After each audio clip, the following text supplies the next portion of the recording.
Բարելույս սիրելի հայրենակիցներ, այսօր ուզում եմ խոսել եւս մեկ թեմայի մասին, որը կրկին շահարկվում է եւ մանիպուլացվում։ Խոսքը կենսաթոշակների եւ նպաստների անկանխիկ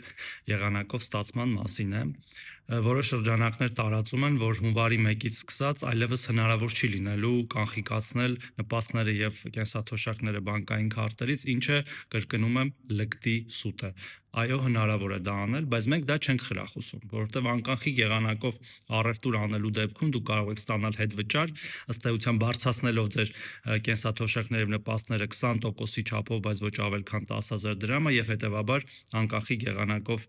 կենսաթոշակ եւ նպաստ ստանալը եւ օգտագործելը նաեւ ձեռնտու է։ Երկրորդը վերաբերում է ամսաթվերին։ Մենք որոշել ենք, որպեսզի սահումը անցում տեղի ունենա, ուժի մեջ դնել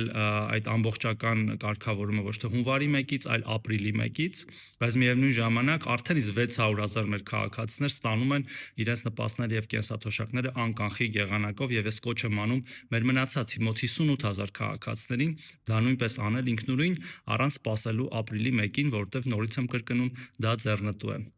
Եվ հետեւաբար նորից խնդրում եմ ձեզ չտրվել տարբեր կեղծ տեղեկատվությանը, մանիպուլյացիան եւ հետեւել միայն պաշտոնական լրահոսին։ Լավ եղեք, մինչեւ նոր հանդիպումներ տարբեր թեմաներով։